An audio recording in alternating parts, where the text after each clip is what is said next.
I mean, I feel like if you're going into any job like that and you're dealing with people and customer service, you should always go in professional because you want to ensure trust and build that relationship. Because if you're not professional, even just for an example, if you go to somebody at a store like and they're not being serious or they're not listening to you or they can't help you out with certain requirements or needs you have, then I mean you'd be upset and just go somewhere else, right? So Right.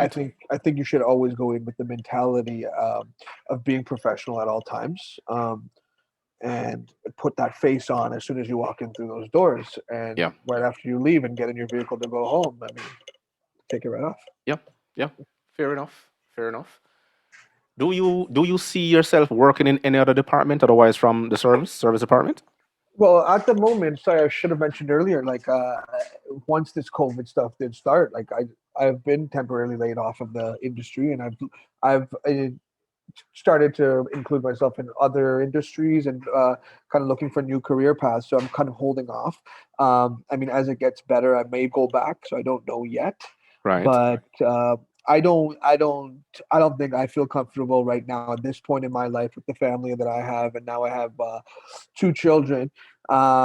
If I really want to pursue with being a service advisor in this industry, so Yeah. just something I'm thinking about, not for sure yet, but I mean, I'm not 100% right now if I want to stay with this industry. That's for sure. I know, I know, I know. I've dabbled in numerous different industries over the years, and I always seem to find myself coming back to the auto industry. It's just a passion. It's something that never leaves you, honestly. Yeah, I mean, great work experience, met great people, Yeah, made great forever friends, yeah, yeah, mentors.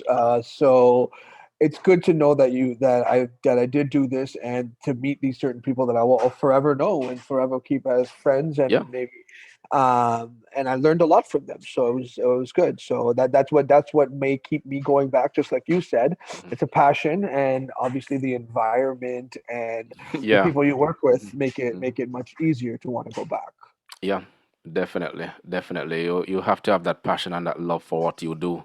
Absolutely. But the industry, it's still on fire. There is a shortage of vehicles. There's a demand for more cars on the road, right? It's because of the government regulations that are currently in place right now, limiting the amount of persons who can interact with each other, working alongside each other. So I know companies have to scale back because of the regulations that are in place in terms of staffing. But I know that right now they need help because Yeah. there is a demand right now. It doesn't matter what's going on. The economy cannot closes, right? The work has to go on. So I think as soon as this thing boils over, there's going to be a surge in demand again, and that's what always happens. So don't lose hope. I can Yeah. tell you, I can tell you that, and then with your experience, you'll just walk right into another dealership. They're always looking for something, believe it Hey, or I'm not. not writing them off. I'm not writing off this as an option or a career path, but lots to think about. I mean, personal life with personal stuff, but I mean, nah, no, I know things are changing and evolving in the industry, like the surge is going up in the demand, but let's see. Hopefully, all for the best, and hopefully, there would be an opportunity there. Maybe we'll see. Yeah, there's always an opportunity. But before we close, one last question: what recommendations would you have based on your experience working with different brands? Because I know that they have different processes in the way they do things, but at the Yeah. end of the day, it goes right back to one, customer service, two, service delivery, and three, profitability. That's what they want. But the fourth thing I want to add is improvement of processes, Yeah. right? Not a lot of dealerships tend to want to improve their processes as they go along. If it ain't broken, they won't fix it. That's that's just it. That's just what I've seen since I've been here. But the thing is, what were some of the what are some of the changes you would like to see? Well, for me, like I said, I worked for Toyota and Mercedes, so two kind of different brands, right? Yes. Toyota more affordable, you get the more average average society member to shop there than more of the upper middle class that will Mhm. shop at Mercedes. Right. So I mean, in terms of style, Toyota seemed like more of a casual from the approach, casual even uniform, as opposed to Mercedes, where you're a little more professional and more upscale, wearing the tie, and you have a door opener, just a person that just works just to open the door for a Just to open. customer. You have your shuttle vehicles, which are like minivans that are like extended minivans, and they drive further out and kind of anywhere. As opposed to Toyota, there's certain boundaries where we don't drive out of to Yeah. drop a customer home and bring them back. So a little bit more of a casual style with Toyota. So their processes, I guess, they're comfortable with that. And I mean, a cheaper vehicle, obviously, as opposed compared to Mercedes. So the approaches are a little different in terms of that. I guess it goes with what type of people are you, what type of clientele you have. One of Toyota's guiding pillars is continuous improvement. So because I was trained with them intensely, I know their processes inside out.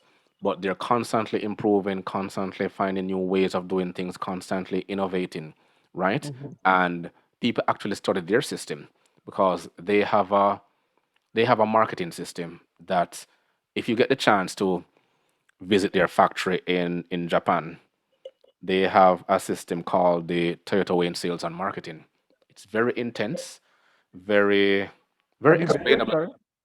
The Toyota Way in Sales and Marketing, right? And they teach you about if you're in university and you're doing marketing, they teach you about the four basic principles of marketing, right? Which is the price, the product, the package. There's another one, but Toyota added two more, which is the process and the people. Without the people, you cannot drive the process. So some dealerships are people oriented, right? While others just see them as a means of getting the work done so they can move on to the next best thing. So let me not ramble too much about it, but the thing is that if a lot of dealerships employ the processes to improve as they go along, then you'll see vast changes. Well, in terms of how a lot of them do their things, because they do copy from each other, believe it or not, right? Hmm. There is Hmm. somebody who will probably, like yourself, you work with Toyota, then you go over to Mercedes, and then you bring over some of what you learned over there, and then Your they talents and yeah. absolutely, And it goes vice versa, right? absolutely. In terms of warehouse processes, servicing, everything, it goes both ways. Because once you have an understanding of the system itself, you can basically work anywhere. Yep, You can absolutely. You bas- bring that skill, and obviously you can take it anywhere because, well, sorry, I just want to, I don't want to get off topic, but yeah. going back to your question, I'm going to compare it to, I've actually worked for two different Toyotas, so their Okay. processes were actually completely different. Um, Ah, exactly. That was the point I was trying to allude to. But yeah, continue.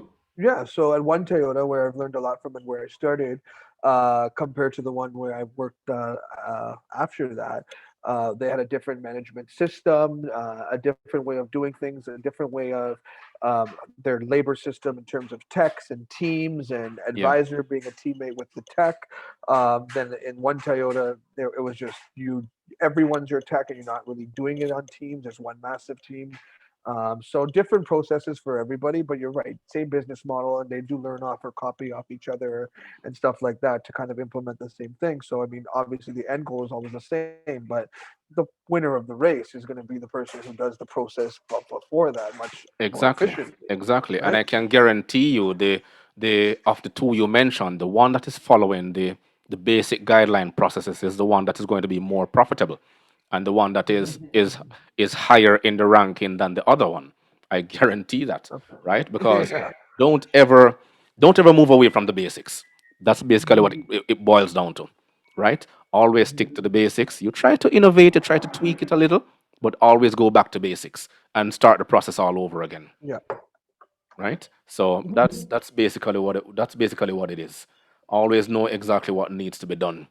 But the you mentioned earlier you're weighing your mind whether to go back when the thing I hope that basically you get back in. It doesn't make sense you sit back and waste all this experiences and knowledge because the industry needs good people, right? In order for the industry to survive, it needs good people. It needs people who understands the processes. It needs people who can drive the processes, right?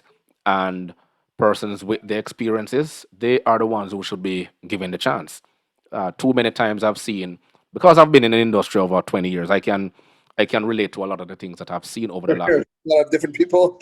a lot of different people, a lot of different places, right? Yeah.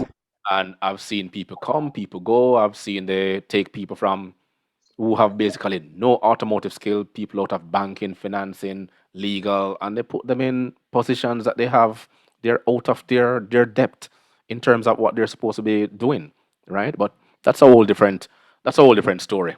We Mhm. probably have a we'll probably have a podcast, a whole different podcast with persons who saw different aspects of what happened behind the scenes, and we can all relate to it at another time. But Asim, I don't want to hold you too long. I thank you again for joining us. I want to do a follow up with you. Yeah. As soon as you get back in, we want to do a follow up Hey, to listen, we'll chat, man. I really appreciate this. It's been an honor. Thank you very much. Thank you very much. It's been an honor to have you as well. So, with that said, tonight we had Asim Ramzan telling us some more about his experiences working in the auto industry. And we hope for him all the best, him and his family, as we navigate these challenging times through COVID. And we wish for everyone all the best. So, thank you and good night.